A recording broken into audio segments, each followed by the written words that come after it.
こんにちは。このポッドキャストは B リーグを数字と本音で料理するをテーマにスポーツライターサマンサと NBA US ヒップホップを愛する仲間たちが B リーグの注目カードや話題のトピックをピックアップ。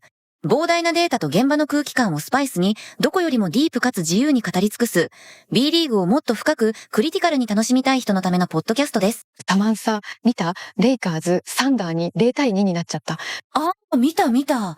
ルカいないのやっぱりきついよね。そう、ドンチッチ抜きでどう戦うかが焦点だったんだけど、レブロンとオースティン・リーブスだけじゃ正直厳しかった。統計的にはルカがいないとオフェンス効率が 15% くらい落ちるデータもあるし、数字的にはね、そのインパクトやばいわ。でもゲーム3で巻き返し期待してるんでしょ？期待はしてる？確率論で言うと、ホームで一勝取れれば流れ変わる可能性もあるから。怪我人いる中でのチーム作りって大変だよね。B リーグの CS を勝ち上がるチームも、怪我のマネジメントって本当に大事だと思うわ。そうだね。今日の長崎とアルバルクの試合も、レギュラーシーズンのチームビルディングがどう影響したかは気になる。それじゃあ本題行こっか。今日は B リーグの CS 準々決勝ゲーム2、長崎ベルカ対アルバルク東京の試合を振り返っていきます。私サマンサとミヤでお送りします。この試合、結果から言うと、長崎が96対56で勝利、40点差っていう、正直えぐい点差がついたんだよね。40点差。CS で40点差って確率論で言うとかなりレアなケース。マジかって感じだったよね。これでシリーズは長崎の2連勝、スイープで準々決勝突破が決まったゲーム3なしで終わったっていう。アルバルク東京は2連覇経験もある強豪なのに、ここまで力の差が出るとは予想外だった。背景を説明すると、長崎は今シーズンベルカスタイルっていう高強度のディフェンスを軸に戦ってきたチームで、このゲーム2でもそのスタイルを貫いた対するアルバルク東京はシーズン序盤から怪我人が続出してて、チームのケミストリー構築にずっと苦労してたんだよね。怪我の影響は大きい。練習やスカウティング、チームビルディングが十分にできないと CS のような一発勝負の舞台では致命的になる。そう。で、この試合のスコアだけ見ると、放送事故レベルって声もあったんだけど、数字を深掘りすると、これは必然だったかもしれない。必然、それかなり面白くない？データで裏付けられるなら、今日は徹底的に解剖しましょう。そう。それが今日のテーマ。試合の流れを変えた要因、リバウンドの支配、スリーポイントシュートの絶望的な差、そして長崎の神がかったプレーまで全部語っていくよ。楽しみだけどなんか怖い。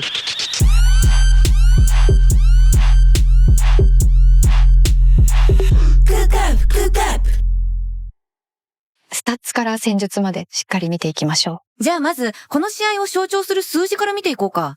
リバウンドなんだけど、長崎が50本、東京が24本。50対24。ダブルスコア近いじゃん。そう。しかも、オフェンスリバウンドが長崎10本、東京4本。これがセカンドチャンスポイントに直結してて、長崎16点、東京2点っていう絶望的な差になってる。2点って統計的には、オフェンスリバウンドから得られる期待値を完全に下回ってる。確率論で言うと、この差が試合の基盤を支配した要因だね。数字的にはね、ここで差がついたのが全ての始まりだと思うわ。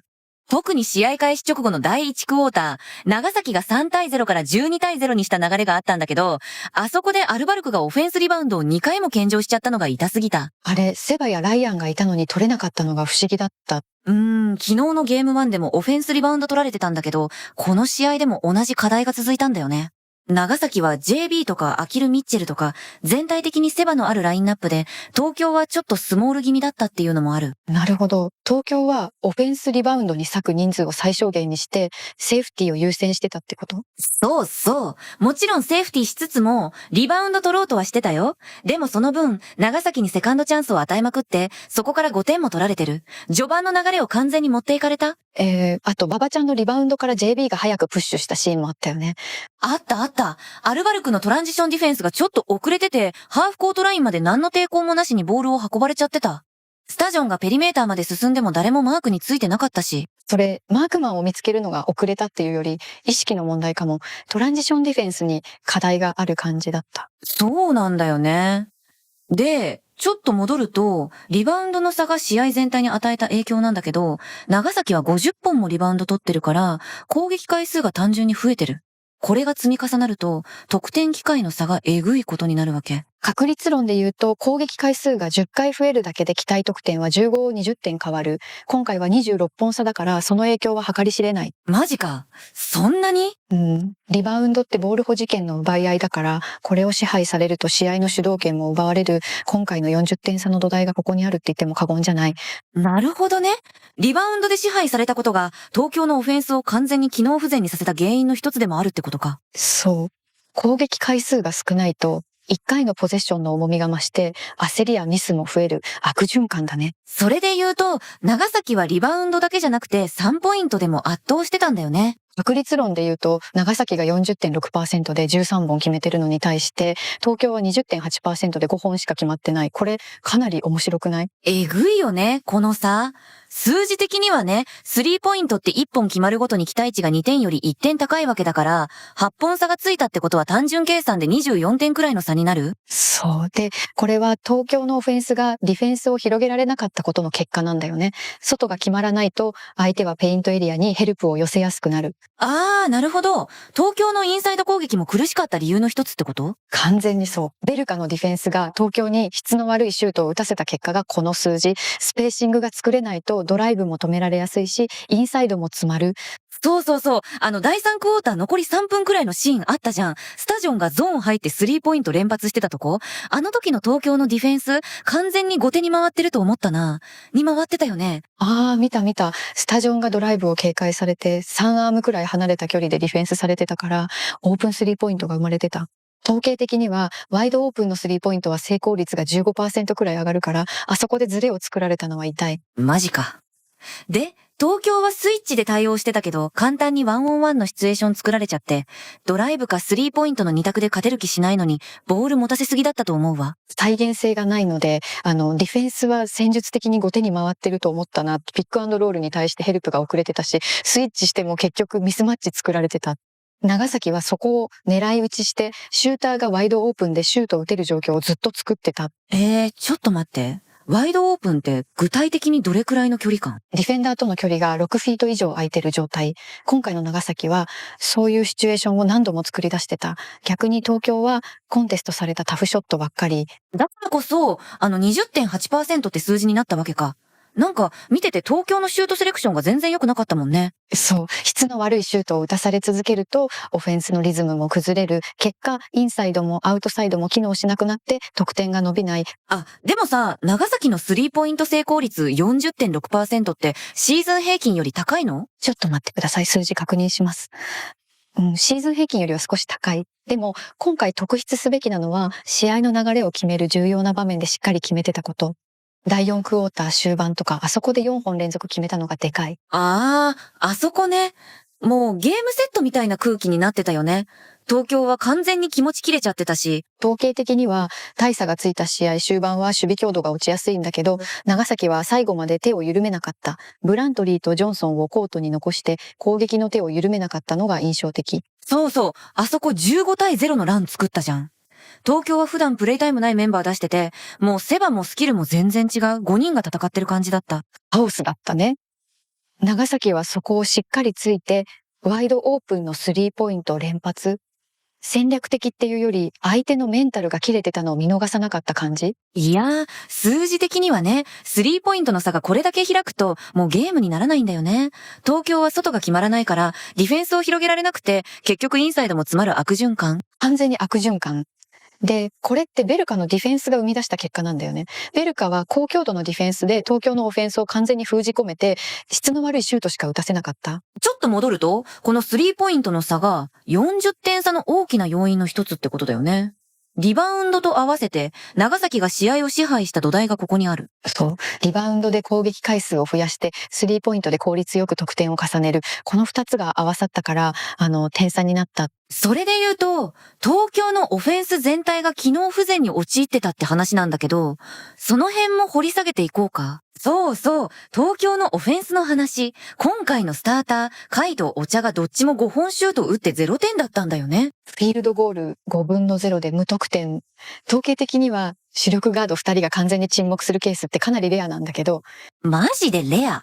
この二人が機能しないと、東京のオフェンスは起点がなくなっちゃうのよ。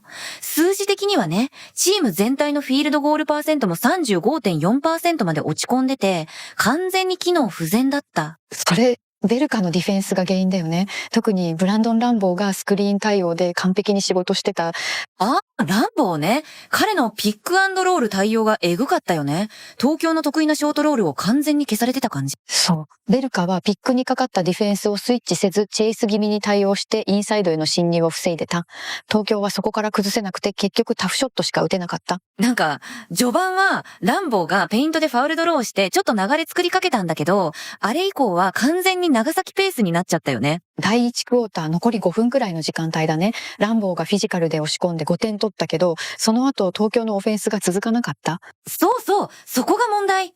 長崎はリバウンドで攻撃回数稼いで、ランボーの得点も一瞬で塗りつぶしちゃった。で、チェイスやライアンも頑張ってたけど、全体のチームバランスが崩れてたように見えた。特に外角シュートが 20.8% まで落ち込むと、ディフェンスを広げられない。いや、ちょっと待って。20.8% ってさっき言ったやつだよね。それが東京のオフェンス全体に波及してるってこと？完全にそう。スリーポイントが入らないから相手ディフェンスはペイントに集中できて、結果的にインサイドも詰まる。悪循環の極み。なるほどね。で、カイとオチャが沈んだのも、このディフェンスプレッシャーが原因ってことか。そう。二人ともドライブやパスで起点を作るタイプなのに、ベルカはそこを完全に潰してきた。特にスタジョン選手のペリメーターディフェンスがハードすぎて、ボールを自由に動かせなかった。ジョンソンね。彼、オフェンスでも20点取ってるけど、ディフェンスでも仕事しまくってたわ。チーム全体で見ても、東京はアシスト16本でターンオーバー10本、長崎はアシスト19本でターンオーバー16本だから、東京の方がボール管理は良かったはずなのに、それでもオフェンスが機能しなかった。それマジ？ターンオーバー少ないのに点取れないって、相当きついじゃん。そう。これってつまり、東京はミスしないようにセットオフェンスを回そうとしてたけど、ベルカのディフェンスに完全にはまって質の悪いシュートしか打てなかったってこと？なるほどな。構造的な敗北ってやつだわ。東京としては、ゲームプラン通りに動いてもベルカの方が一枚上だったと。完全にそう。で、これがイ・ヒョンジュンさんの神がかったプレーにつながるんだけど、そっちの話もしていい？あ、でもちょっと待って。ヒョンジュンさんの話する前に、もう一回だけ東京の構造的な問題まとめとこうか？いいよ。東京は主力ガードが機能しなくて、スリーポイントも決まらなくて、結果的にペイントも詰まって、セットオフェンスも崩せなかった。これ全部ベルカのディフェンスが原因ってことだよね。そういうこと。あと、おそらくシーズン序盤からの怪我人続出が響いて、チームとしての連携やケミストリーも十分に構築できてなかった可能性がある。レギュラーシーズンにできてないことは CS でもできないって、まさにその通りだわ。で、逆に長崎はシーズン通して高強度のディフェンスを維持してきたから、CS でもそのスタイルを貫けた準備の差が出たとも言える。そうだね。それで言うと、次はイ・ヒョンジュンさんの神がかったプレーについて話そうか。彼の貢献値44ってマジでやばいから。27得点、リバウンド10本、アシスト3本、そして貢献値44。これ1試合でこの数字出すって普通じゃないよね。神がかってた。特に注目したいのがフリースロー14本中14本成功。100%。えぐい。フリースロー14本って、それだけファウルもらえるってことは、相手が止められなかったってことだもんね。そうそうそう。これ、かなり面白くない？ 7 本のフィールドゴール試投で27点取るって、現代バスケの理想形だと思う。数字的にはね、効率が異常すぎる。フリースロー14本が示す通り、高さのミスマッチを徹底的についてファウルを誘い、相手のメンタルを削った。統計的には、フリースロー10本以上獲得する選手は試合の支配者になる確率が高いっていうデータもあるし、まさにそれだわ。で、なんでこんなにファウルもらえたのかっていうと、東京のディフェンスが彼の高さに対応できてなかったんだよね。そう。ヒョンジュンさんは身長が204センチあって、東京のウィング陣はそこまで高くない。お茶がついてた時もあったけど、途中でアンドシュートさんに変わった場面があって、そこでミスマッチが顕著になった。第2クォーター残り2分くらいのシーン覚えてる？ヒョンジュンさんが7連続得点の中で6点をフリースローで取ったやつ。覚えてる？あれ、アンドシュートさんがヒョンジュンさんについてた場面だよね。ミッチェルのピックにかかってディフェンスが遅れて身長差もあってファウルするしかない状況になってた。そうそう。ただでさえ高さのミスマッチがあるのに、打たれそうになったらファウルするしかないよね。あと、リバウンド時もファウルドローされてた。やっぱり東京のウィング陣に対して、ヒョンジュンさんの身長が明らかにアドバンテージになってたと思う。で、そのファウルが積み重なって、相手のファウルトラブルも誘発してた。ランボーも途中でファウル4つ溜まって守りきれなくなってたし、それが戦術的なポイントだよね。ヒョンジュンさんが高さでミスマッチを作り、ファウルを誘って相手のビッグマンをベンチに追いやる。そうすると東京のインサイドディフェンスがさらに崩れる。負のスパイラルだね。そう。で、ヒョンジュンさんのプレーのクレバーさっていうのが、ただ高いだけじゃなくて、ファウルをもらうタイミングが完璧だったってこと。インサイドにドライブしてコンタクトを作る、シュート動作に入ってからファウルをもらうっていう技術が素晴らしかった。なんか、東京側からするともう勘弁してくれって感じだったと思うわ。まあ、でもそれがヒョンジュンさんの狙いだからね。フリースロー14本で相手のメンタルを削ってチーム全体の士気を下げる。それで言うと、フリースロー成功率 100% っていうのも大事だよね。もらったフリースローを確実に決めるから、相手はファウルする意味がなくなる。そうそう。ファウルしても点取られるなら、普通にディフェンスした方がマシじゃんってなる。でもヒョンジュンさんの場合、普通にディフェンスしても高さで打たれるから、結局積んでる。積みね。チェスみたい。確率論で言うと、この試合のヒョンジュンさんは完全に東京のディフェンスを支配してた。27点取って、リバウンド10本も取って、しかもフィールドゴール成功率 71.4%。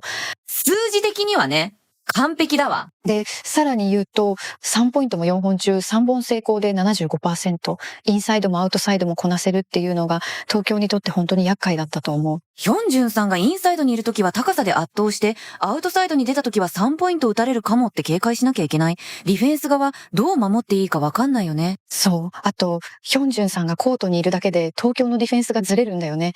彼にヘルプに行くと他の選手がオープンになるし、マンマークで対応しようとしても慎重さでやられる。ちょっと戻ると、ヒョンジュンさんの貢献値44っていうのがどれだけすごいかっていう話なんだけど、これ、試合の MVP 級の数字だよね。MVP 級どころか、B リーグ全体でもトップクラスの数字。貢献値って得点、リバウンド、アシスト、スティール、ブロック全部足して、ミスやターンオーバーを引いた総合指標だから、これが44っていうのは完璧なプレーって言っていいレベル。なるほど。じゃあ、ヒョンジュンさんのこの試合、本当に完璧だったってことか？そう。完璧。統計的にも、プレー内容的にも、そしてチームへの貢献度も全部含めて、この試合の長崎を支配したのはヒョンジュンだったと思う。で、これが長崎の戦術にどう組み込まれてたかっていうと、ヒョンジュンさんを軸にして東京のディフェンスを崩して、他の選手にも楽なシュートチャンスを作るっていう流れだよね。そうだね。ヒョンジュンさんが個人技で崩して、そこから崩れたディフェンスに対してブラントリーやジョンソンが3ポイント決める、チーム全体の戦術として機能してた。それ、面白い見方だわ。ヒョンジュンさんのプレーがチーム全体の得点効率を上げてたってことだもんね。そう。再現性がないっていう話じゃなくて、長崎の戦術としてこれが組み込まれてるから、次の試合でも同じことができる可能性が高い。いや、数字的にはね、これが必然だったって言えるわ。ヒョンジュンさんの27得点は偶然じゃなくて、長崎の戦術とヒョンジュンさんの能力が噛み合った結果。まさに。で、これが次のラウンドでどこまで通用するのかが楽しみ。そうだね。セミファイナルでもこのスタイルを貫けるのか？それとも対策されるのか？統計的には、ヒョンジュンさんのような選手を止めるのは難しいから、次の相手も苦労すると思う。じゃあ、ヒョンジュンさんの話はここまでにして、次は感想コーナーに移ろうか。いいよ。確率論で言うと、長崎が 40.6% で13本決めてるのに対して、東京は 20.8% で5本しか決まってない。これ、かなり面白くない？えぐいよね、この差。数字的にはね、スリーポイントって1本決まるごとに期待値が2点より1点高いわけだから、8本差がついたってことは単純計算で24点くらいの差になる。そう。で、これは東京のオフェンスがディフェンスを広げられなかったことの結果なんだよね。外が決まらないと相手はペイントエリアにヘルプを寄せやすくなる。なるほど。東京のインサイド攻撃も苦しかった理由の一つってこと？完全にそう。デルカのディフェンスが東京に質の悪いシュートを打たせた結果がこの数字。スペーシングが作れないとドライブも止められやすいし、インサイドも詰まる。そうそうそう。第3クォーター残り3分くらいのシーンあったじゃん。スタジョンがゾーン入ってスリーポイント連発してたとこ。あの時の東京のディフェンス完全に後手に回ってると思ったな。見回ってたよね。ああ、見た見た。スタジョンがドライブを警戒されて、3アームくらい離れた距離でディフェンスされてたから、オープンスリーポイントが生まれてた。統計的にはワイドオープンのスリーポイントは成功率が 15% くらい上がるから、あそこでズレを作られたのは痛い。マジか。で、東京はスイッチで対応してたけど、簡単にワンオンワンのシチュエーション作られちゃって、ドライブかスリーポイントの二択で勝てる気しないのに、ボール持たせすぎだったと思うわ。再現性がないので、ディフェンスは戦術的に後手に回ってると思ったな。ピックアンドロールに対してヘルプが遅れてたし、スイッチしても結局ミスマッチ作られてた。長崎はそこを狙い撃ちして、シューターがワイドオープンでシュートを打てる状況をずっと作ってた。ちょっと待って。ワイドオープンって、具体的にどれくらいの距離感？ディフェンダーとの距離が6フィート以上空いてる状態。今回の長崎はそういうシチュエーションを何度も作り出してた。逆に東京はコンテストされたタフショットばっかり。だからこそ、20.8% って数字になったわけか。なんか、見てて東京のシュートセレクションが全然良くなかったもんね。そう。質の悪いシュートを打たされ続けると、オフェンスのリズムも崩れる。結果、インサイドもアウトサイドも機能しなくなって、得点が伸びない。あ、でもさ、長崎のスリーポイント成功率 40.6% ってシーズン平均より高いの？ちょっと待ってください。数字確認します。シーズン平均よりは少し高い。でも、今回特筆すべきなのは、試合の流れを決める重要な場面でしっかり決めてたこと。第4クォーター終盤とか、あそこで4本連続決めたのがでかい。あそこね。もうゲームセットみたいな空気になってたよね。東京は完全に気持ち切れちゃってたし。統計的には大差がついた試合終盤は守備強度が落ちやすいんだけど、長崎は最後まで手を緩めなかった。ブラントリーとジョンソンをコートに残して攻撃の手を緩めなかったのが印象的。そうそう。あそこ15対0のラン作ったじゃん。東京は普段プレイタイムないメンバー出してて、もうセバもスキルも全然違う5人が戦ってる感じだった。カオスだったね。長崎はそこをしっかりついて、ワイドオープンのスリーポイント連発。戦略的っていうより、相手のメンタルが切れてたのを見逃さなかった感じ。いや、数字的にはね、スリーポイントの差がこれだけ開くと、もうゲームにならないんだよね。東京は外が決まらないから、ディフェンスを広げられなくて、結局インサイドも詰まる悪循環。完全に悪循環。で、これってベルカのディフェンスが生み出した結果なんだよね。ベルカは高強度のディフェンスで東京のオフェンスを完全に封じ込めて、質の悪いシュートしか打たせなかった。ちょっと戻ると、このスリーポイントの差が40点差の大きな要因の一つってことだよね。リバウンドと合わせて、長崎が試合を支配した土台がここにある。そう。リバウンドで攻撃回数を増やして、スリーポイントで効率よく得点を重ねる、この2つが合わさったから、あの点差になった。それで言うと、東京のオフェンス全体が機能不全に陥ってたって話なんだけど、その辺も掘り下げていこうか。そうそう、東京のオフェンスの話。今回のスターター、カイとお茶がどっちも5本シュートを打って0点だったんだよね。フィールドゴール5分の0で無得点。統計的には主力ガード2人が完全に沈黙するケースってかなりレアなんだけど、マジでレア。この2人が機能しないと、東京のオフェンスは起点がなくなっちゃうのよ。数字的にはね、チーム全体のフィールドゴールパーセントも 35.4% まで落ち込んでて、完全に機能不全だった。それベルカのディフェンスが原因だよね。特にブランドン・ランボーがスクリーン対応で完璧に仕事してた。ランボーね。彼のピックアンドロール対応がエグかったよね。東京の得意なショートロールを完全に消されてた感じ。そう。ベルカはピックにかかったディフェンスをスイッチせず、チェイス気味に対応してインサイドへの侵入を防いでた。東京はそこから崩せなくて、結局タフショットしか打てなかった。なんか、序盤はランボーがペイントでファウルドローしてちょっと流れ作りかけたんだけど、あれ以降は完全に長崎ペースになっちゃったよね。第1クォーター残り5分くらいの時間帯だね。ランボーがフィジカルで押し込んで5点取ったけど、その後東京のオフェンスが続かなかった。そうそう、そこが問題。長崎はリバウンドで攻撃回数稼いで、ランボーの得点も一瞬で塗りつぶしちゃった。で、チェイスやライアンも頑張ってたけど、全体のチームバランスが崩れてたように見えた。特に外角シュートが 20.8% まで落ち込むと、ディフェンスを広げられない。いや、ちょっと待て。20.8% ってさっき言ったやつだよね。それが東京のオフェンス全体に波及してるってこと？完全にそう、スリーポイントが入らないから、相手ディフェンスはペイントに集中できて、結果的にインサイドも詰まる悪循環の極み。なるほどね。で、カイとお茶が沈んだのも、このディフェンスプレッシャーが原因ってことか？そう。二人ともドライブやパスで起点を作るタイプなのに、ベルカはそこを完全に潰してきた。特にスタジョン選手のペリメーターディフェンスがハードすぎて、ボールを自由に動かせなかった。ジョンソンね。彼、オフェンスでも20点取ってるけど、ディフェンスでも仕事しまくってたわ。チーム全体で見ても、東京はアシスト16本でターンオーバー10本、長崎はアシスト19本でターンオーバー16本だから、東京の方がボール管理は良かったはずなのに、それでもオフェンスが機能しなかった。それマジ？ターンオーバー少ないのに点取れないって、相当きついじゃん。そう、これってつまり、東京はミスしないようにセットオフェンスを回そうとしてたけど、ベルカのディフェンスに完全にはまって質の悪いシュートしか打てなかったってことです。なるほどな。構造的な敗北ってやつだわ。東京としてはゲームプラン通りに動いてもベルカの方が一枚上とだったと。完全にそう。で、これがイ・ヒョンジュンさんの神がかったプレーにつながるんだけど、そっちの話もしていい？でもちょっと待って。ヒョンジュンさんの話する前に、もう一回だけ東京の構造的な問題まとめとこうか。いいよ。東京は主力ガードが機能しなくて、スリーポイントも決まらなくて、結果的にペイントも詰まって、セットオフェンスも崩せなかった。これ全部ベルカのディフェンスが原因ってことだよね。そういうこと。あと、おそらくシーズン序盤からの怪我人続出が響いて、チームとしての連携やケミストリーも十分に構築できてなかった可能性がある。レギュラーシーズンにできてないことは CS でもできないって、まさにその通りだわ。で、逆に長崎はシーズン通して高強度のディフェンスを維持してきたから、CS でもそのスタイルを貫けた、準備の差が出たとも言える。そうだね。それで言うと、次はイヒョンジュンさんの神がかったプレーについて話そうか。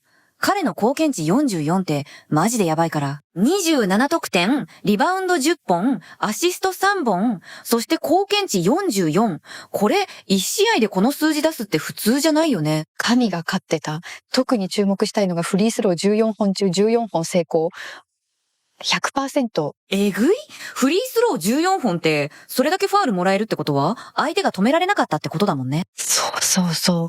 これ、かなり面白くない？ 7 本のフィールドゴール主導で27点取るって、現代バスケの理想形だと思う。数字的にはね、効率が異常すぎる。フリースロー14本が示す通り、高さのミスマッチを徹底的についてファウルを誘い、相手のメンタルを削った。統計的には、フリースロー10本以上獲得する選手は試合の支配者になる確率が高いっていうデータもあるし。まさにそれだわ。で、なんでこんなにファウルもらえたのかっていうと、東京のディフェンスが彼の高さに対応できてなかったんだよね。そう。ヒョンジュンさんは身長が204センチあって、東京のウィング陣はそこまで高くない。お茶がついてた時もあったけど、途中でアンドシュートさんに変わった場面があって、そこでミスマッチが顕著になった。第2クォーター残り2分くらいのシーン覚えてる？ヒョンジュンさんが7連続得点の中で6点をフリースローで取ったやつ。覚えてる？あれ、アンドシュートさんがヒョンジュンさんについてた場面だよね。ミッチェルのピックにかかってディフェンスが遅れて、身長差もあってファウルするしかない状況になってた。そうそう。ただでさえ高さのミスマッチがあるのに、打たれそうになったらファウルするしかないよね。あと、リバウンド時もファウルドローされてた。やっぱり東京のウィング陣に対して、ヒョンジュンさんの身長が明らかにアドバンテージになってたと思う。で、そのファウルが積み重なって、相手のファウルトラブルも誘発してた。ランボーも途中でファウル4つ溜まって守りきれなくなってたし。それが戦術的なポイントだよね。ヒョンジュンさんが高さでミスマッチを作り、ファウルを誘って相手のビッグマンをベンチに追いやる。そうすると、東京のインサイドディフェンスがさらに崩れる。不運のスパイラルだね。そう。で、ヒョンジュンさんのプレーのクレバーさっていうのが、ただ高いだけじゃなくて、ファウルをもらうタイミングが完璧だったってこと。インサイドにドライブしてコンタクトを作る、シュート動作に入ってからファウルをもらうっていう技術が素晴らしかった。なんか、東京側からするともう勘弁してくれって感じだったと思うわ。まあ、でもそれがヒョンジュンさんの狙いだからね。フリースロー14本で相手のメンタルを削ってチーム全体の士気を下げる。それで言うと、フリースロー成功率 100% っていうのも大事だよね。もらったフリースローを確実に決めるから、相手はファールする意味がなくなる。そうそう、ファウルしても点取られるなら、普通にディフェンスした方がマシじゃんってなる。でもヒョンジュンさんの場合、普通にディフェンスしても高さで打たれるから、結局積んでる。積み？ね。チェスみたい。確率論で言うと、この試合のヒョンジュンさんは完全に東京のディフェンスを支配してた。27点取って、リバウンド10本も取って、しかもフィールドゴール成功率 71.4%。数字的にはね、完璧だわ。で、さらに言うと、3ポイントも4本中3本成功で 75%。インサイドもアウトサイドもこなせるっていうのが、東京にとって本当に厄介だったと思う。ヒョンジュンさんがインサイドにいるときは高さで圧倒して、アウトサイドに出たときは3ポイント打たれるかもって警戒しなきゃいけない。ディフェンス側、どう守っていいかわかんないよね。そう。あと、ヒョンジュンさんがコートにいるだけで東京のディフェンスがずれるんだよね。彼にヘルプに行くと他の選手がオープンになるし、マンマークで対応しようとしても身長差でやられる。ちょっと戻ると、ヒョンジュンさんの貢献値44っていうのがどれだけすごいかっていう話なんだけど、これ、試合の MVP 級の数字だよね。MVP 級どころか、B リーグ全体でもトップクラスの数字。貢献値って得点、リバウンド、アシスト、スティール、ブロック全部足してミスやターンオーバーを引いた総合指標だから、これが44っていうのは完璧なプレーって言っていいレベル。なるほど。じゃあ、ヒョンジュンさんのこの試合、本当に完璧だったってことか？そう。完璧。統計的にも、プレー内容的にも、そしてチームへの貢献度も全部含めて、この試合の長崎を支配したのはヒョンジュンだったと思う。で、これが長崎の戦術にどう組み込まれてたかっていうと、ヒョンジュンさんを軸にして東京のディフェンスを崩して、他の選手にも楽なシュートチャンスを作るっていう流れだよね。そうだね。ヒョンジュンさんが個人技で崩して、そこから崩れたディフェンスに対してブラントリーやジョンソンが3ポイント決める、チーム全体の戦術として機能してた。それ、面白い見方だわ。ヒョンジュンさんのプレーがチーム全体の得点効率を上げてたってことだもんね。そう、再現性がないっていう話じゃなくって、長崎の戦術としてこれが組み込まれてるから、次の試合でも同じことができる可能性が高い。いやー、数字的にはね、これが必然だったって言えるわ。ヒョンジュンさんの27得点は偶然じゃなくて、長崎の戦術とヒョンジュンさんの能力が噛み合った結果？まさに。で、これが次のラウンドでどこまで通用するのかが楽しみ。そうだね。セミファイナルでもこのスタイルを貫けるのか、それとも対策されるのか。統計的には、ヒョンジュンさんのような選手を止めるのは難しいから、次の相手も苦労すると思う。じゃあ、ヒョンジュンさんの話はここまでにして、次は感想コーナーに移ろうか。いいよ。じゃあ、感想コーナー入っていこうか。今回 SNS で一番バズってたトピック。まずは今シーズンで引退を発表しているカリマタ選手から、マサさんのスリーポイントシュートの瞬間、見た。見た。あれマジで会場の天井飛ぶかと思ったわ。統計的には、ベンチが総立ちになる確率とファンの歓声がピークに達する確率がほぼ 100% だった瞬間。数字で言うな。でもほんと、あの大歓声やばかったよね。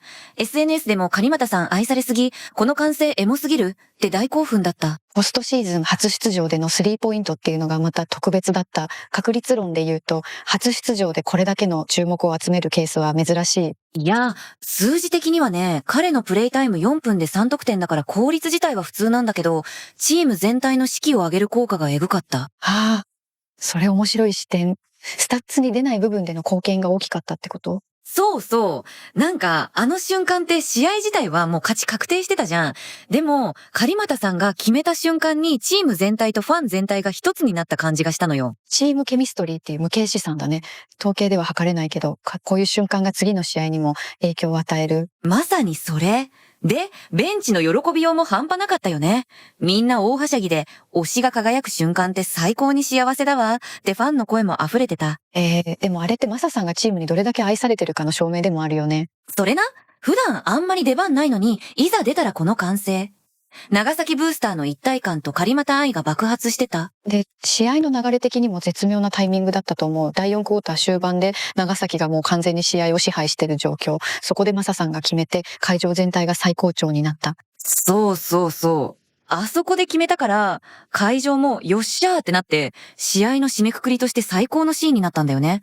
確率論で言うと、あのシーンがポッドキャストで再現されたら、リスナーも一緒に盛り上がる確率が高い。ちょっと待って、確率論で感情を語るのやめて。でも本当にデータに出ない部分での価値っていうのが、今回のマサさんのプレーには詰まってたと思う。それで言うと、SNS でも泣いた、鳥肌立ったって投稿がめっちゃあって、ファンとしても感動的な瞬間だったみたい。感情的な山場として、このシーンは今回の試合で一番印象に残るトピックだったね。そうだね。で、マサさんのこのプレーってチーム全体の雰囲気を象徴してた気がするんだよね。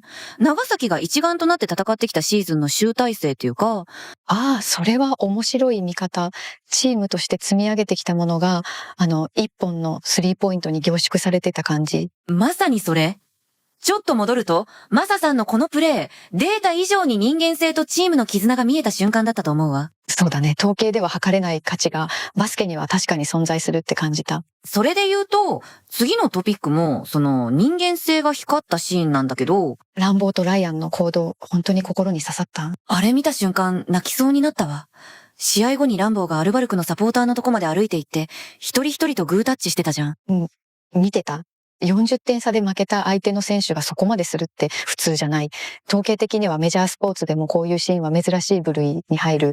数字的にはね、試合の勝敗とは関係ないんだけど、ファンのエンゲージメントっていう無形資産をチームにもたらしたのは間違いないよね。完全にそう。あと、ライアンが翔平さんが泣いてるのをずっと気にかけてたシーンも SNS でもらい泣きしたって投稿がめっちゃ多かった。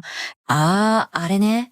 翔平さん、試合後ずっと泣いてて、ライアンがそばにいてあげてたよね。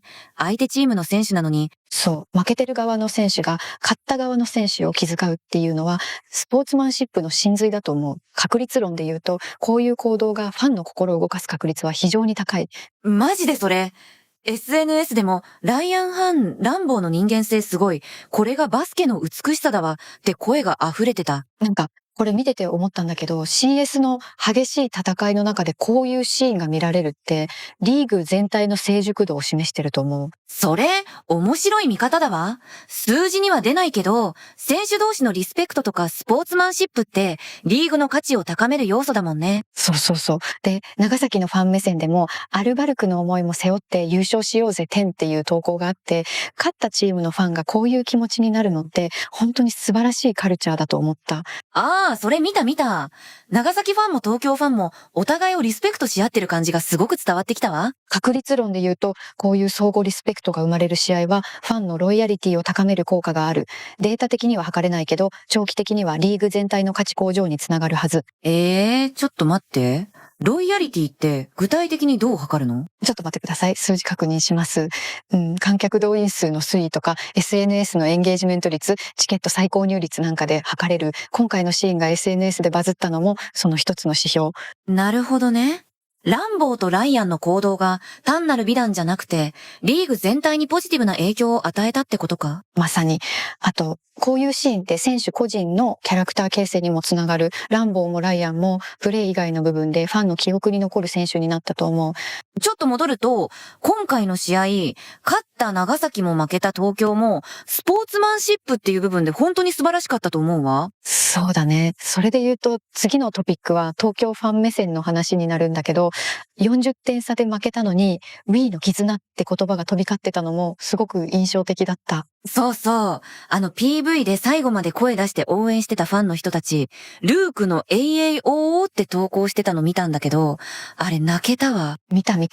40点差で負けて、しかもシーズン終了なのに、一体感。X 見てると心の整理がつかない。感謝しかないけど悔しいって声が多かったんだけど、でも同時に Wii の絆を感じた、来季も絶対応援する、みたいなポジティブな投稿もめちゃくちゃ多くて、統計的には大敗後のファンの離反率って高くなる傾向があるんだけど、アルバルクのファンはむしろ結束が強まってた印象。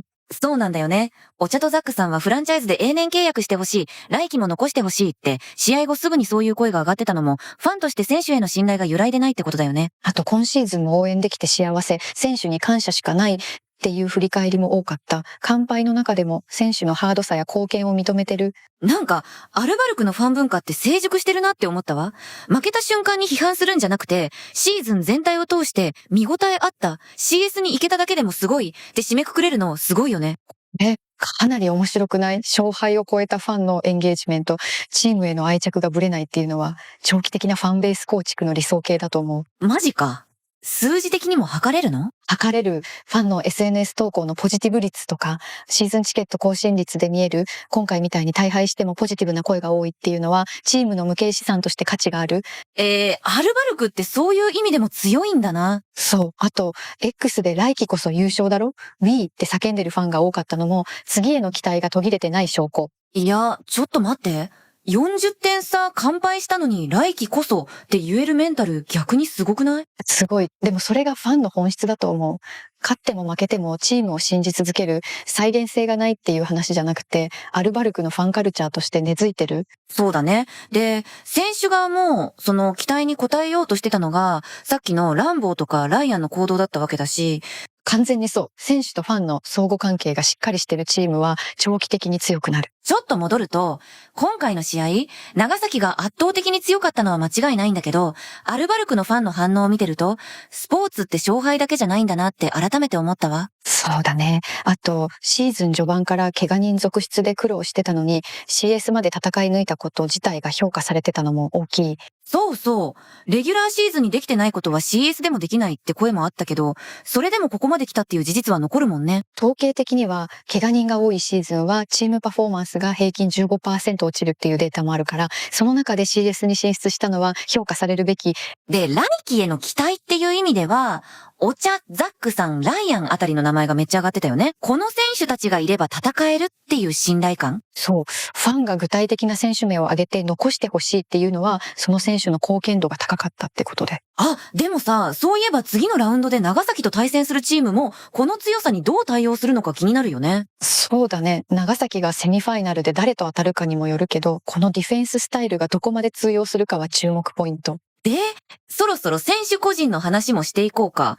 今日マジで目立ってた選手何人かいるんだけど、スタジョンの話する？そうそう、スタジョン。彼、第3クォーターで完全にゾーン入ってたよね。2分間で9点取ったやつ。見た。スリーポイント2本含めて3本全部決めて、一人で試合決めちゃった感じ。統計的には、フィールドゴール成功率 33.3% の選手がゾーンに入るって珍しいんだけど、数字的にはね、全体で見ると15本中5本だから効率良くないんだけど、時間帯だけ切り取ると別人だったわ。あれ東京のディフェンスが完全に後手に回ってると思ったな。に回ってたよね。セバがドライブ警戒して3アームくらい離れた位置にいたから、オープンスリーポイント生まれてた。そうそうそう。で、東京はスイッチで対応してたけど、結局ワンオンワンのシチュエーション簡単に作られちゃって。スイッチしても結局ミスマッチになるし、チェイスに切り替えても遅れるし、ジョンソンにボールを持たせた時点でドライブかスリーポイントの2択を迫られてた。いや、時間帯の東京のディフェンス、マジでどうしようもなかったと思うわ。ジョンソンがファーストオプションになってて、しかもゾーン入っちゃってるし。ゾーンに入った選手を止めるのは確率論的にも難しい。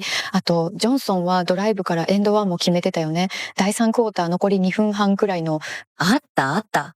回のターンオーバーから自分でボール持ってプッシュして、ランボーが戻ってたけど止められなかったやつ。あれ、ランボーはファウル4つ溜まってたから守りきれなかった。バランスキーも戻ってたけど、ファウル0のバランスキーがシュート前に止めるべきだったかもね。でも時点でチームファウル4つだったから、どっちにしても2点献上するシチュエーションだったよね。そうだね。ただ、エンドワンにされたのは痛い。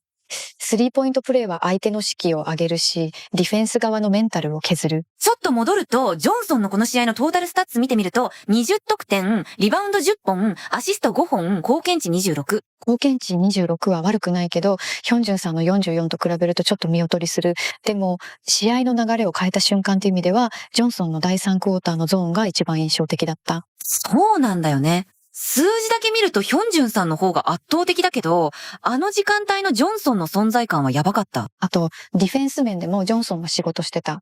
ペリメーターでハードにプレッシャーかけて、東京のガード陣を自由に動かせなかった。カイとお茶が機能しなかったのも、ジョンソンのディフェンスが効いてたよね。そう。統計には出ないけど、ディフェンスプレッシャーが相手のシュートセレクションを悪化させて、結果的にチームディフェンスの成功につながってる。なんか、ジョンソンって元 NBA 選手だけあって、勝負どころのギアの上げ方が別次元だなって思ったわ。見てて安心感あった。確率論で言うと、クラッチタイムで成功率が上がる選手って貴重だから、ジョンソンはその点で長崎にとって頼れる存在。それで言うと、次の試合でもこういうゾーンに入れるかが鍵になりそうだよね。ただ、再現性がないので、毎試合ゾーンに入るのは期待できないかも。でも、重要な場面で爆発する選手がいるっていうのは、チームとして大きな武器。そうだね。でもさ、東京側の選手の話もちょっとしとこうか。ブランドン・ランボー、個人としてはフィールドゴール、7の6で15得点とかなり良かったよね。そうそう、チームは大敗したけど、ランボーは孤軍奮闘してた。数字的にはね、85.7% の成功率って異常だわ。確率論で言うと、これだけ高い成功率を維持できたのは、彼のフィジカルの優位性を生かしたプレー選択が良かったから、ペイントエリアでのアタックやポストプレーで長崎のディフェンスが対応しきれない状況を何度も作ってた。特に第1クォーターの5連続得点の場面、あれマジで印象的だったよね。12対1から12対7まで詰めて、ちょっと東京に流れが来るかなって思った瞬間だった。あの時のランボーを完全にペイントを支配してた。ジャンプシュートもレイアップも全部決めて、ファウルももらって、統計的にはあそこで流れを変えるチャンスはあったはずなんだけど、でも結局、長崎がリバウンドで攻撃回数稼いで、その得点を一瞬で塗りつぶしちゃったんだよね。ランボー一人が頑張っても、チーム全体のオフェンスが続かなかった。そう。あとファウルトラブルもあったよね。この時点でランボーはファウル4つだったから、終盤で守りきれない場面があった。第3クォーターのスタジョンのファストブレイク、あれランボーが先に戻ってたのに止められなかったのはファウルが理由。あれね。ランボーがファウル4つだったから、エンド1で3点献上しちゃったやつ。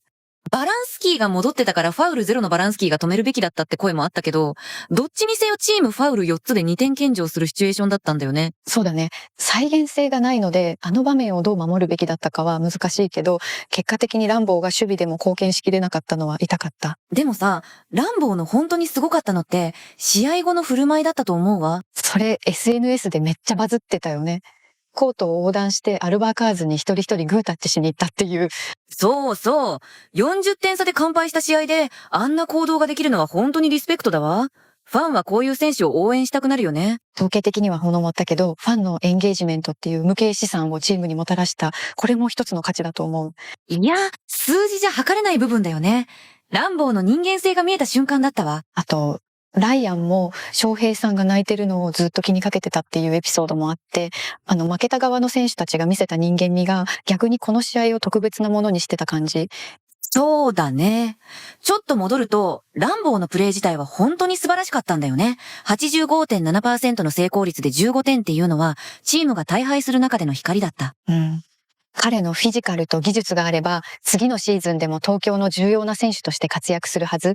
今回は周りが機能しなかったけど、ランボー自身のポテンシャルは証明できた試合だと思う。マジでそれ。負けた試合でこういう振る舞いができる選手って、チームにとって本当に貴重だよね。統計には出ないけど、チームの文化とかロッカールームの雰囲気を作る上で、こういう選手の存在は大きい。じゃあ、ランボーの話はここまでにして、次はエンディングに移ろうか。ランボーとライアンの行動、本当に心に刺さった。あれ見た瞬間、泣きそうになったわ。試合後にランボーがアルバルクのサポーターのとこまで歩いて行って、一人一人とグータッチしてたじゃん。見てた。40点差で負けた相手の選手がそこまでするって普通じゃない。統計的にはメジャースポーツでもこういうシーンは珍しい部類に入る。数字的にはね、試合の勝敗とは関係ないんだけど、ファンのエンゲージメントっていう無形資産をチームにもたらしたのは間違いないよね。完全にそう。あと、ライアンが翔平さんが泣いてるのをずっと気にかけてたシーンも、SNS でもらい泣きしたって投稿がめっちゃ多かった。あれね。翔平さん、試合後ずっと泣いてて、ライアンがそばにいてあげてたよね。相手チームの選手なのに。そう。負けてる側の選手が勝った側の選手を気遣うっていうのは、スポーツマンシップの真髄だと思う。確率論で言うと、こういう行動がファンの心を動かす確率は非常に高い。マジでそれ。SNS でも、ライアン反乱暴の人間性すごい、これがバスケの美しさだわって声が溢れてた。なんか、これ見てて思ったんだけど、CS の激しい戦いの中でこういうシーンが見られるって、リーグ全体の成熟度を示してると思う。それ、面白い見方だわ。数字には出ないけど、選手同士のリスペクトとかスポーツマンシップって、リーグの価値を高める要素だもんね。そうそうそう。で、長崎のファン目線でも、アルバルクの思いも背負って優勝しようぜっていう投稿があって、勝ったチームのファンがこういう気持ちになるのって、本当に素晴らしいカルチャーだと思った。それ見た。長崎ファンも東京ファンも、お互いをリスペクトし合ってる感じがすごく伝わってきたわ。確率論で言うと、こういう相互リスペクトが生まれる試合は、ファンのロイヤリティを高める効果がある。データ的には測れないけど、長期的にはリーグ全体の価値向上につながるはず。ちょっと待って。ロイヤリティって具体的にどう測るの？ちょっと待ってください。数字確認します。観客動員数の推移とか、SNS のエンゲージメント率、チケット最高入率なんかで測れる。今回のシーンが SNS でバズったのも、その一つの指標。なるほどね。ランボーとライアンの行動が単なる美談じゃなくて、リーグ全体にポジティブな影響を与えたってことか。まさに。あと、こういうシーンって選手個人のキャラクター形成にもつながる。ランボーもライアンもプレー以外の部分でファンの記憶に残る選手になったと思う。ちょっと戻ると、今回の試合、勝った長崎も負けた東京も、スポーツマンシップっていう部分で本当に素晴らしかったと思うわ。そうだね。それで言うと、次のトピックは東京ファン目線の話になるんだけど、40点差で負けたのに We の絆って言葉が飛び交ってたのもすごく印象的だった。そうそう。PV で最後まで声出して応援してたファンの人たち、ルークのえいえいおーって投稿してたの見たんだけど、あれ泣けたわ。見た。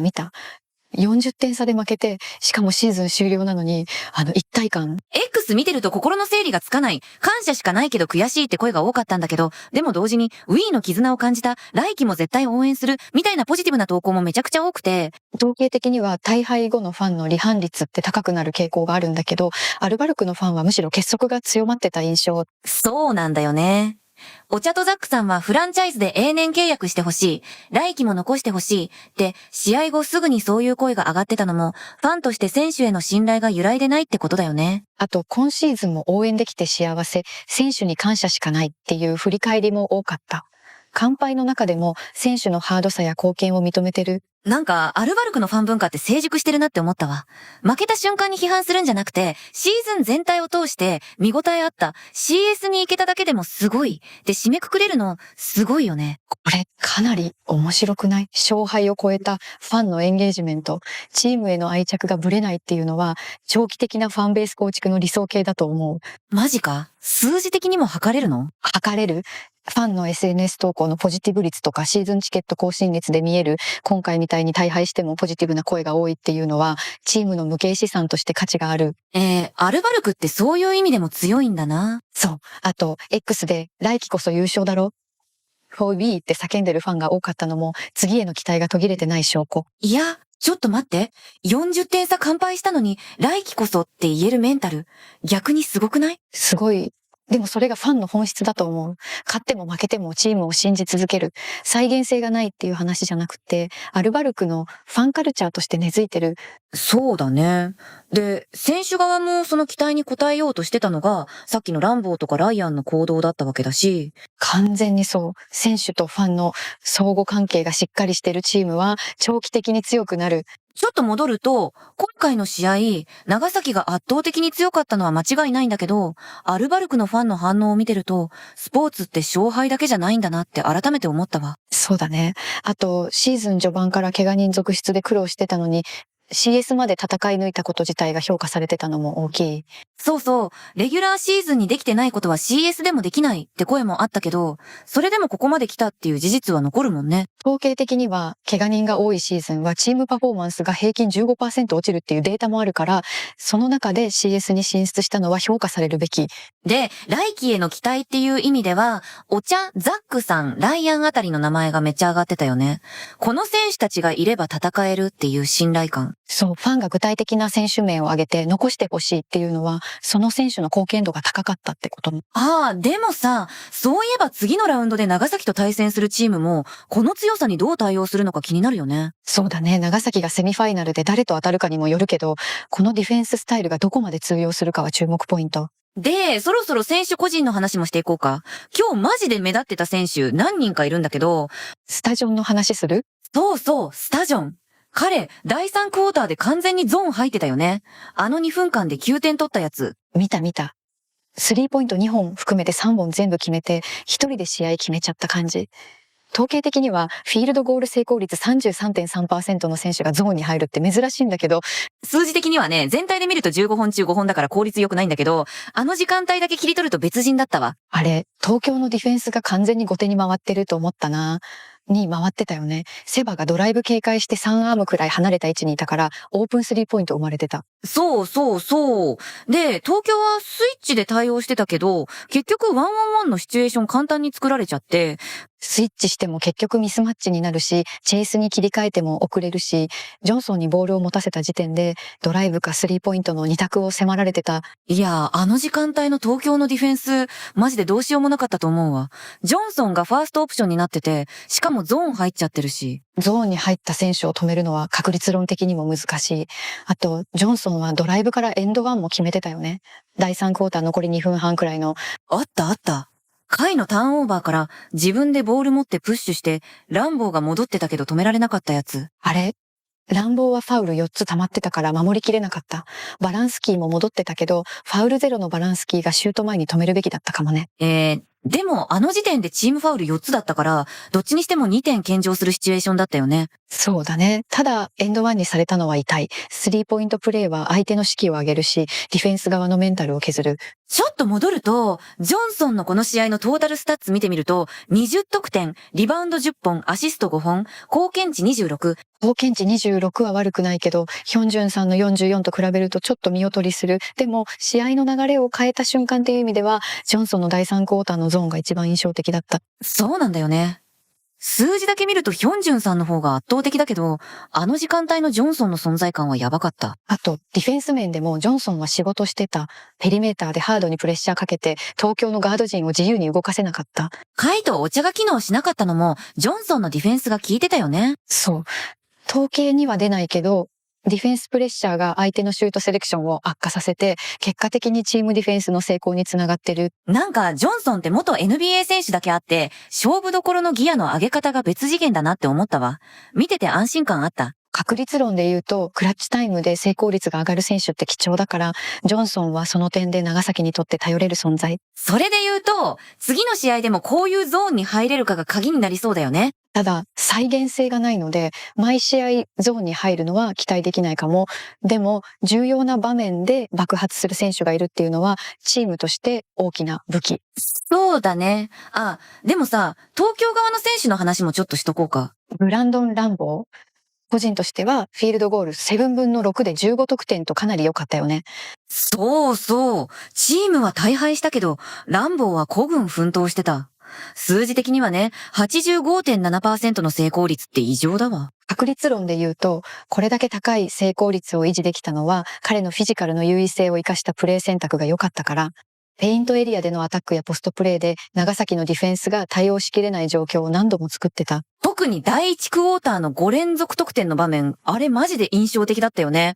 12対1から12対7まで詰めて、ちょっと東京に流れが来るかなって思った瞬間だった。あの時のランボー、完全にペイントを支配してた。ジャンプシュートもレイアップも全部決めて、ファウルももらって、統計的にはあそこで流れを変えるチャンスはあったはずなんだけど、でも結局、長崎がリバウンドで攻撃回数稼いで、その得点を一瞬で塗りつぶしちゃったんだよね。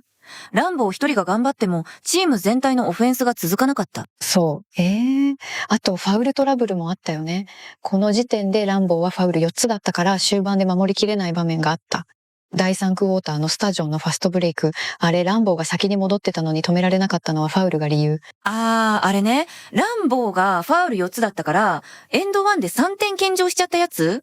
バランスキーが戻ってたから、ファウルゼロのバランスキーが止めるべきだったって声もあったけど、どっちにせよチームファウル4つで2点献上するシチュエーションだったんだよね。そうだね。再現性がないので、場面をどう守るべきだったかは難しいけど、結果的にランボーが守備でも貢献しきれなかったのは痛かった。でもさ、ランボーの本当にすごかったのって、試合後の振る舞いだったと思うわ。それ、SNS でめっちゃバズってたよね。コートを横断して、アルバーカーズに一人一人グータッチしに行ったっていう。そうそう。40点差で完敗した試合であんな行動ができるのは本当にリスペクトだわ。ファンはこういう選手を応援したくなるよね。統計的には敗戦に終わったけど、ファンのエンゲージメントっていう無形資産をチームにもたらした、これも一つの価値だと思う。いや、数字じゃ測れない部分だよね。ランボーの人間性が見えた瞬間だったわ。あと、ライアンも翔平さんが泣いてるのをずっと気にかけてたっていうエピソードもあって、負けた側の選手たちが見せた人間味が逆にこの試合を特別なものにしてた感じ。そうだね。ちょっと戻ると、ランボーのプレー自体は本当に素晴らしかったんだよね。85.7% の成功率で15点っていうのは、チームが大敗する中での光だった。彼のフィジカルと技術があれば、次のシーズンでも東京の重要な選手として活躍するはず。今回は周りが機能しなかったけど、ランボー自身のポテンシャルは証明できた試合だと思う。マジでそれ。負けた試合でこういう振る舞いができる選手ってチームにとって本当に貴重だよね。統計には出ないけど、チームの文化とかロッカールームの雰囲気を作る上で、こういう選手の存在は大きい。じゃあランボーの話はここまでにして、次はエンディングに移ろうか。じゃあそろそろまとめていこうか。今回の試合、長崎ベルカがアルバルク東京に96対56、40点差で圧勝してセミファイナル進出を決めたっていう話だったんだけど、圧倒的な強度とディフェンスの完成度がこの点差を生み出した。数字的にはね、リバウンドで50対24、スリーポイントシュートで 40.6% 対 20.8%、セカンドチャンスポイントで16対2、全部長崎が支配してた。構造的な勝利だったね。統計的にもこれだけの差がつくと逆転はほぼ不可能。そう。で、イヒョンジュンさんの貢献値44とか、スタジョンの第3クォーターのゾーンとか、個人のパフォーマンスも際立ってた。あと、狩俣正也選手のスリーポイントシュートとか、ランボーとライアンのスポーツマンシップとか、数字に出ない部分でも印象的なシーンが多かった。マジでそれ？この試合って、長崎の強さだけじゃなくて、バスケの魅力が詰まってたと思うわ。そうだね。で、みやちゃんとしては一つだけ気になることがあるんだけど、何？長崎のこのディフェンススタイルって、セミファイナルでどこまで通用するのかなって、確率論で言うと、相手チームが対策してくる可能性が高いから。ああ、なるほどね。今回は東京が怪我人続出で準備不足だったっていう側面もあるし、次の相手がどう対応してくるかは気になるよね。そう。あと、長崎自身もターンオーバーが16本あって、これが次の試合で課題になる可能性もある。いや、数字的にはね、ターンオーバー16本って多いんだけど、今回は攻撃回数自体が多かったからそこまで致命的じゃなかったんだよね。でも次はもっとタフな相手になるだろうから、そこは改善が必要かも。なるほど。じゃあ、長崎がこのスタイルを貫きつつ、ターンオーバーを減らせるかが次のポイントってこと？そうそう。で、ちょっと戻ると、今回の試合を通して感じたのは、長崎の強さは本物だってことなんだよね。5年かけて築いたはずイットの文化っていうか、チーム全体で共有してる強度とディフェンスの哲学が CS でもしっかり機能してた。ハズイットって何？あ、長崎のチームカルチャーの名前。ハードワーク、スピード、インテンシティ、チームワークの略だったかな。とにかく、その精神がチーム全体に浸透してるのが強みなんだよね。なるほど。確率論で言うと、チーム全体で共有された哲学を持つチームは、個人の調子に左右されにくい、再現性が高いってこと。まさにそれ。今回もヒョンジュンさんとかジョンソンが目立ってたけど、ベンチメンバー含めて全員が同じ強度でプレーしてた。それが長崎の本当の強さだと思うわ。で、その強さがセミファイナル、そしてファイナルまで続くのか、数字で追いかけるのが楽しみ。そうだね。あ、でもさ、東京側の話も少ししとこうか。アルバルクにとっては構造的な敗北だったね。でも、こういう大敗からチームがどう変化するのか、オフシーズンの動きも含めて分析しがいがある。いや、マジでそれ。今回は怪我人の影響とかチームビルディングの不足が響いたけど、ポテンシャル自体は高いチームだから、来シーズンどう巻き返すのか気になるよね。統計的には大敗したチームがオフシーズンに大きく変わる確率は高い。補強とか戦術の見直しとか、いろいろ動きがあると思う。で、SNS でもファンが来季こそ優勝だろ？ Wii って叫んでたし、期待感は全然途切れてない感じだったよね。そう。ファンの結束が強いチームは長期的に強くなる可能性が高い。東京の場合、Wii の絆っていうカルチャーがしっかりしてるから、来シーズンに向けて期待できると思う。ちょっと戻ると、今回の試合って、長崎の圧倒的な勝利と東京の課題が浮き彫りになった一方で、スポーツマンシップとかファンの成熟度みたいな数字に出ない価値も見えた試合だったと思うわ。完全に同意。あと、マサさんのシーンとか、ランボーとライアンの行動とか、ああいう瞬間がバスケの美しさを象徴してたよね。そうだね。なんか、勝敗を超えた部分でも見応えがあったっていうか。で、ミヤちゃんとしては、次のラウンドで長崎がどんな戦いを見せるのか、特にディフェンスの再現性に注目したい。そうそう。あと、ヒョンジュンさんがこのパフォーマンスを続けられるかも気になるよね。フリースロー14本中14本成功とか、さすがにこれを毎試合やるのは難しいと思うけど。確率論で言うと、フリースロー 100% を維持するのは不可能に近い。でも、彼の高さのミスマッチを生かすプレースタイルは今後も通用するはず。じゃあ、最後に一人ずつ一言ずつまとめよっか。みやちゃんから。長崎の強さは数字でも証明されたけど、次の試合で対策された時にどう対応するかが真の強さを測る指標になる。オフェンス効率とディフェンス強度両方を維持できるか注目したい。私はね、この試合を通して感じたのは、長崎のベルカスタイルが本物だってこと。リバウンド、スリーポイントシュート、ディフェンス、全部が噛み合ってた。セミファイナル、そしてファイナルまで、このスタイルがどこまで通用するのか、数字で追いかけるのが楽しみ。あと、東京にとっては悔しい終わり方だったけど、来シーズンどう巻き返すのか、そっちも見守りたいなって思います。同感。じゃあ次回は、もう一校の山を勝ち上がったチームの戦いぶりを深掘りします。お楽しみに。楽しみにしててください。というわけで、今回の分析が面白かったら、ぜひチャンネル登録と高評価お願いします。コメントもお待ちしてます。よろしくお願いします。じゃあ今日はこの辺で、またねー。またね。